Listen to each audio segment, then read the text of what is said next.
T-minus 10, 9, 8, 7, 6, 5, 4, 3, 2, 1. Ignition. And liftoff. Go Falcon, go PSF. Stage 1 propulsion is nominal. Vehicle is pitching downrange.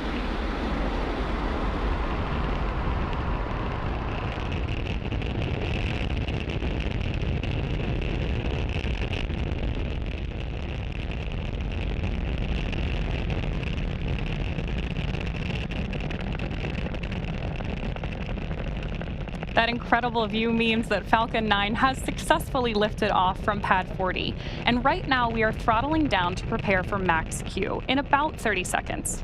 As you may have heard us explain before, this is the period of highest aerodynamic pressure on the vehicle. Power and telemetry nominal. That's because at this point, we are seeing the greatest difference in dynamic pressure, which is increasing with the rocket's speed, and ambient static pressure, which is decreasing as we move up through the Earth's atmosphere. Vehicle is supersonic. With that call out, we know that Falcon 9 is moving faster than the speed of sound.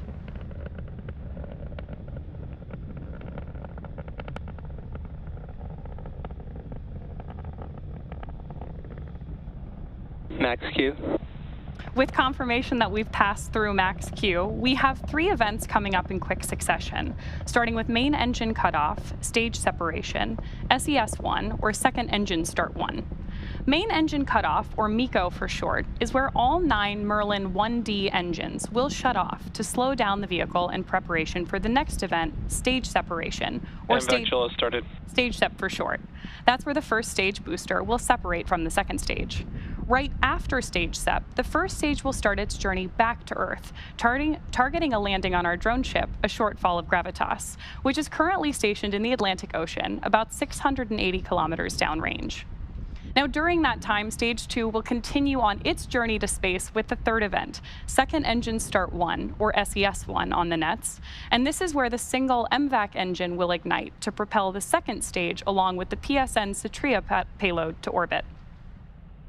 In addition to these 3 major events, the fairing halves will also separate less than a minute after SES-1, so keep an eye out for all of those coming up in about 10 seconds.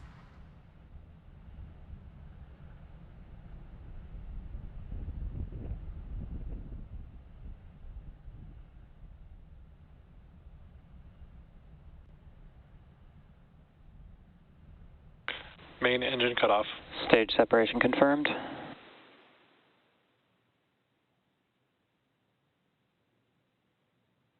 MVAC startup.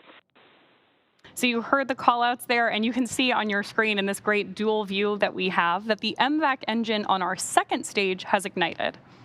Now, this is the first of 2 second stage burns that we're tracking for this mission. And the first stage on the left-hand side of your screen is coming back to land on our drone ship, a shortfall of Gravitas. Now, we are also expecting fairing deployment. Both vehicles are on nominal trajectories. With that, we know that both vehicles are headed in the right direction. And as I was describing earlier, we are expecting fairing separation in just about 5 seconds.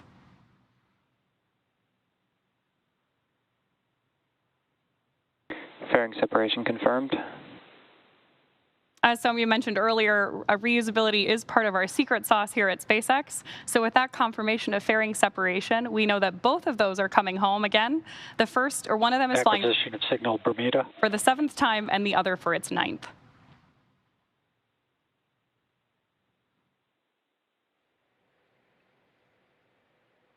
It's now T plus 3 minutes and 55 seconds into today's mission, and we have a great view of stage 1 on the left and stage 2 on the right. In order to complete today's landing, the first stage has 2 more burns left.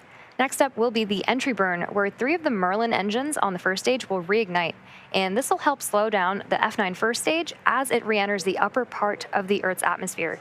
That entry burn should start in about 2-ish minutes from now and will last about 20 seconds.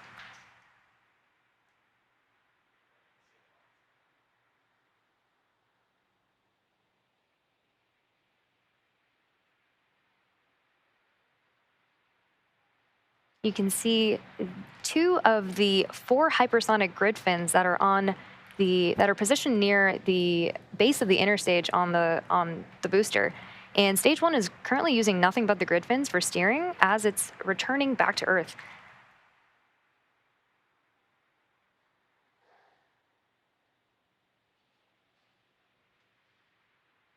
You can also see those little puffs of gas. Those are nitrogen gas bursts for attitude control, and they also help orient the rocket on its way back down.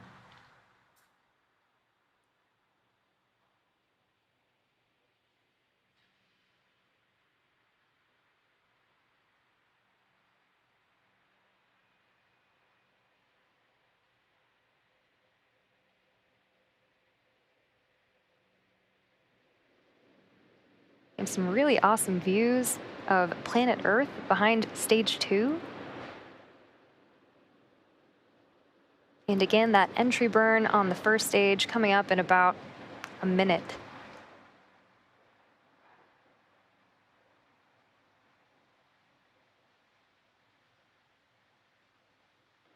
Both vehicles are on nominal trajectories.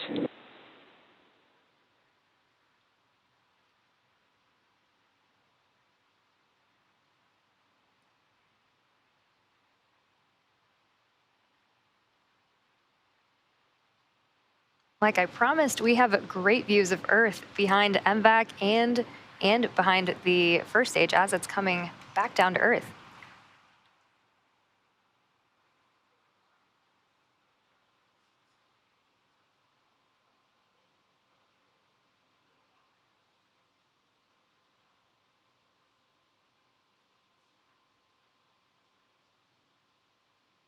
Stage 1 entry burn startup. You can see that 3 of those engines have now relit engines 1, 5, and 9 for the entry burn. It's about 20 seconds for this burn.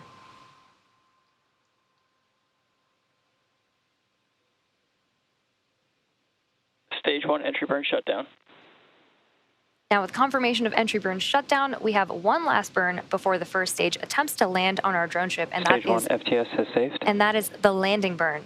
During the first stage landing burn, a single Merlin engine, E9, will relight and slow the vehicle down for its landing attempt on our drone ship, a shortfall of gravitas. As a reminder, the booster supporting today's mission has now flown for its 12th time, having previously supported CRS-22, Crew 3 and Crew 4, Turksat 5B, CRS-25, guidance. Eutelsat Hotbird 13G, O3B mPOWER, and 4 Starlink missions.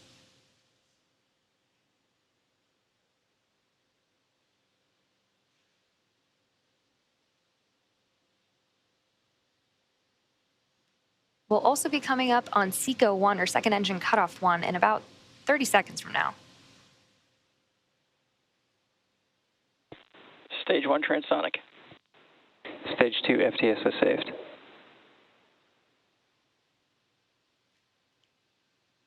can see that MVAC continuing to glow bright orange until SECO 1.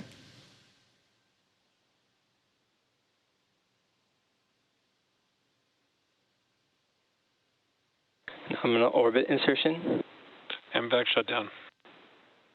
Great callouts for SECO 1 and nominal orbital Stage 1 landing insertion. burn.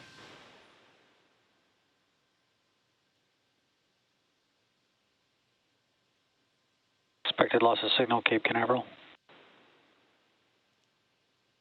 There's that view of landing burn. Stage 1 landing leg deploy.